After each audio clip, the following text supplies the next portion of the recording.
Hey guys and gals, Nary here from Drakewing Gaming, and some of you me on Twitter, the Gaming Dragon. Today I'm coming back at you in a Let's Play episode of Changeling Tale, Jessie's Rejection Path. Anyway, y'all, let's go. Actually, before we jump into it, just wanted to let y'all know our Patreon is now up for as little as $5. Y'all can help support the channel and get exclusive rewards like permanent access to our community Discord server and access to all future upcoming not safe for work videos. Anyway, y'all, let's go ahead and jump right back in. Alarm chain, you were up, and let's go. Alright. Good morning, Malcolm. Oh, I'm so glad you decided to visit. The morning rays highlight her cheerful features. Her smile is genuine, but something about it seems unusual, different. Her expression falls as she seems to sense my unease. Goodness, you look like you've seen a ghost. Would you like to come inside? There's tea on the stove. Morning, Marion. No, I can't stay. I just came to drop off these muffins, compliments of my gran. Is everything all right? I'd ask the same of you. You look unwell. Marion takes me by the hand, all concern. The uneasy feeling grows, forming a knot in my stomach. Come inside, we'll get you some tea. No buts. She leads me into the house. It looks much the same as I remember from when I was a kid.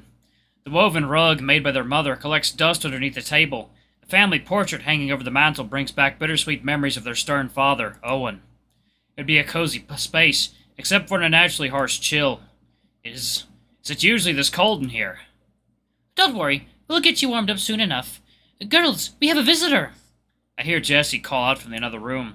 Marion, who is it? Oh, she comes into the kitchen with Grace beside her. Jessie's still in her flapper dress, which seems odd for the morning.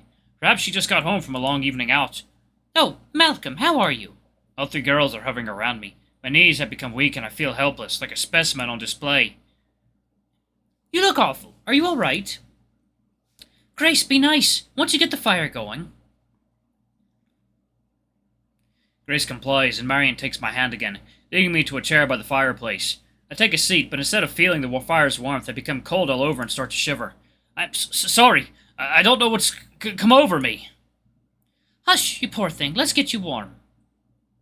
Marion strokes my hand, which now aches and burns. From the heat, I can't tell. The three sisters have gathered around me, a range of concern to pity playing across their faces. Crivens, Malcolm, are you contagious? Maybe you shouldn't have come here. As if you could stay away from a house full of sultry young women. Speak for yourself.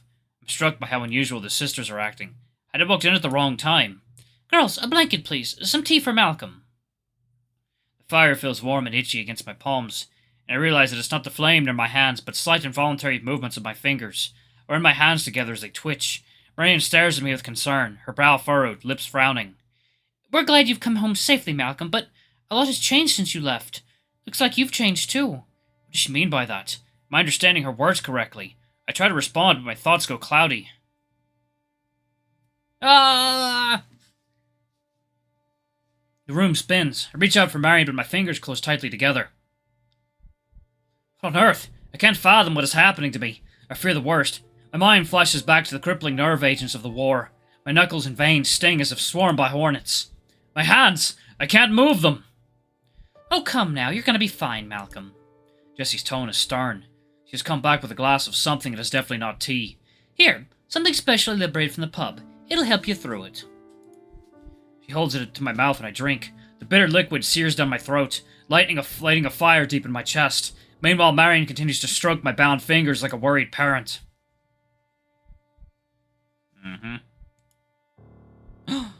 What? Before my eyes, my fingers fuse together. I panic as I shrink and hard into dark, cloven hooves. A thin layer of brown fur develops around my wrists. What is this? What's going on? Marion is right. You've changed, Malcolm. Now, no more questions. Grace places a finger to my lips, then wraps a wool blanket around my shoulders. The wool feels itchy against my face, and I quickly realize that it's not the blanket on my cheeks, but slight twitches of my lips and jaw. I toss off the blanket and try to run my hand across my face, but the hoof awkwardly clips my lower jaw. My jaw juts out, cracking and lengthening. The tug is smooth as taffy being pulled. Second, y'all. Water time.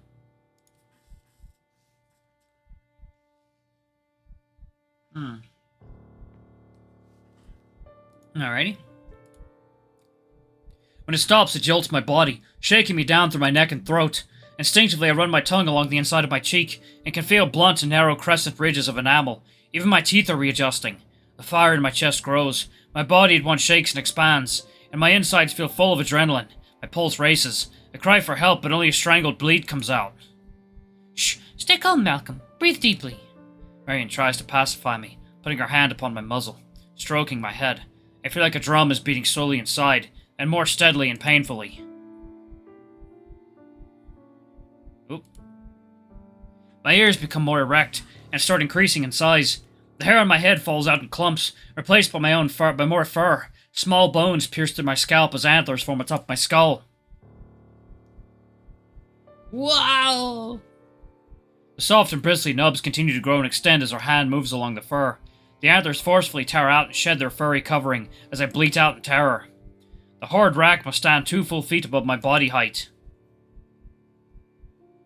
I push Marion away and jump back, realizing too late the true significance of her attentions. She looks hurt. We never should have gotten so close, Malcolm. You only have yourself to blame. Jessie has stepped up from behind me. She places a hand on my chest, causing the fire inside to erupt into a blaze. Immediately my shirt tightens around my ribcage and the buttons pop, exposing a fuller, broader chest with a lush coat of fur. My balance becomes unsteady. All the skin below my stomach pulsates as my legs grow longer and more muscular, the calves and thighs widening enough to rip through my trousers. I fumble with my hooves to remove my belt, gagging as my torso builds out. Jessie watches my struggle, biting her lip. Let me take care of that for you. Oh my. Look at that big boy. Yeah. Helpless, I let Jessie work the clasp. My body continues to expand, ripping my shirt sleeves completely open. All the while, more brown fur spreads along every inch of my body. At last, the belt comes free, and my pants fall to the floor. I gasp deeply, able to breathe once more, but the relief is short-lived. I wobble on my feet, exposed, feeling humiliated, vulnerable, and defiant. Don't worry, Malcolm. You're at the tail end of this. She steps up and looking like she might offer a hand to help my balance. Instead, she gives me a hearty slap on the rump. God. Little tail! From the point of impact, a sharp puncture blows through the back of my underclothes, and a white tail protrudes from the waistband. The surprise makes me jump and hobble across the room. Malcolm! Be careful! Don't get too close to the fire! It takes an effort for her words to register. I stumble away from the fireplace, tongue lolling in a panic amplified by an unfamiliar animal urge to run for the hills. Am I losing my mind? A painful impact to my foot causes me to trip, sending me crashing to my knees. Yep, they're in the feetsies.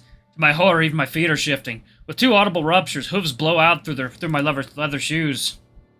My shoulders collapse inward, and I fall forward onto all fours. I try to stand, flailing, and my hind legs buck near the kitchen table. Serves you right. Now maybe you'll find other lasses to fawn over. Jessie groans, but Grace's taunt still cuts me to the core. What have I become? I try to speak, but I've lost my voice. I feel helpless, trapped inside my own mind. Am I going mad? I buck again. Oop. Thinking off. Water time.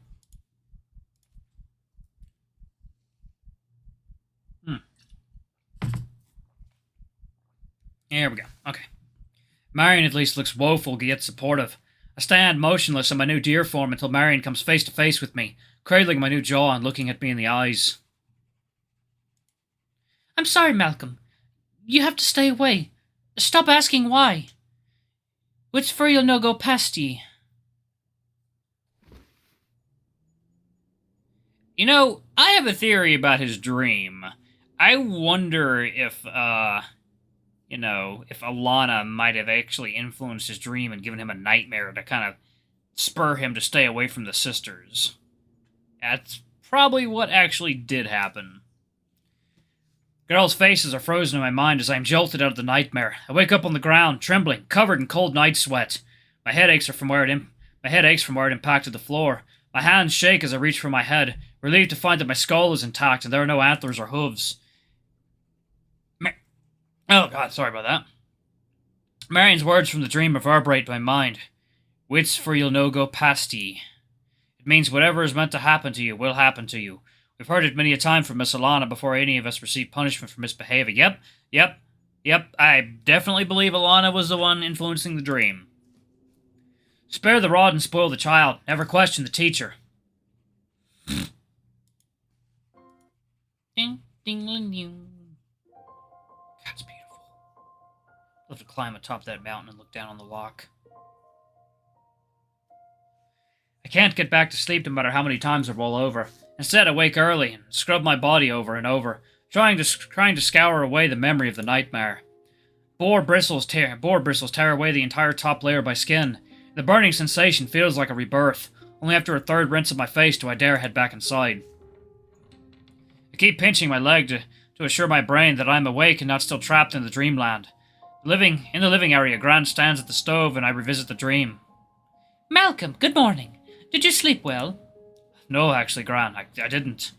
Oh, I'm sorry to hear that. Nightmares? I'm afraid so.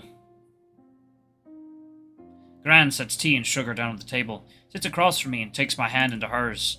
Malcolm, the worst is over. Don't let your heavy heart weigh you down. If I'd let that happen, I'd have left this earth right after your granddad, but there's still so much to live for. Gran, I appreciate hearing that. Even if it's not what you want, it's what you get. Then you learn to want it. Thank you, What is it? I have a funny question. Go ahead. Probably nothing stranger than I've heard on a Sunday morning in the pews. Well then, I decide to be blunt. Have you heard any strange rumors about the MacLeod family? Anything that would make you stay away? Gran doesn't even blink.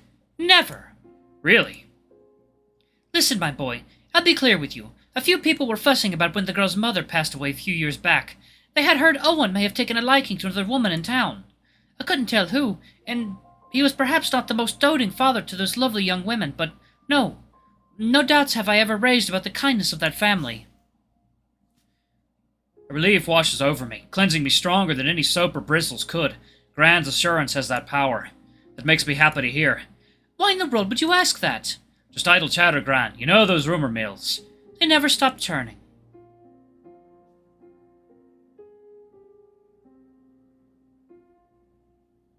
I eat quickly, barely chewing my eggs.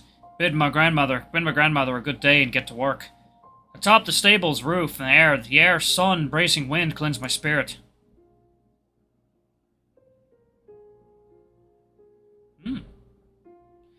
The sun winds through the sky as I diligently patch the holes, one by one. I lose myself to the blessed haze of simple manual labor. Second, y'all. Water time.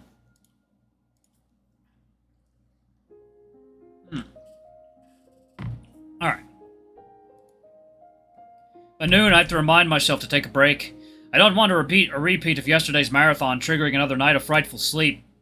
Stepping cautiously down from the roof, I take one ladder rung at a time. Then I address my options for the afternoon, fully aware that every decision I make in my life is now completely up to me. Let's see. Head to the pub for a pint or two. Or 3. After waking with such a strange pit in my stomach, I found that the day's work has done little to dissolve it. Perhaps what I really need is some hair of the dog. After some coaxing, Hazel and I take off down the road toward town in the cozy confines of the Stag and Nanny.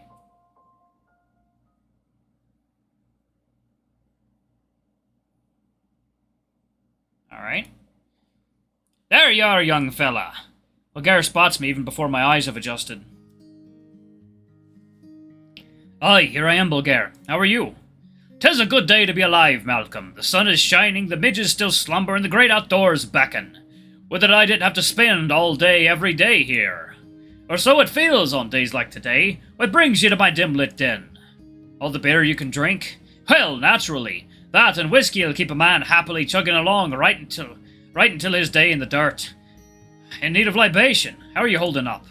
I'm good. It's been rough, not gonna lie. Bulgaria fills a pint glass and slides it across the bar as I take a stool. Nightmares, lad. You're a keen one, Bulgaria.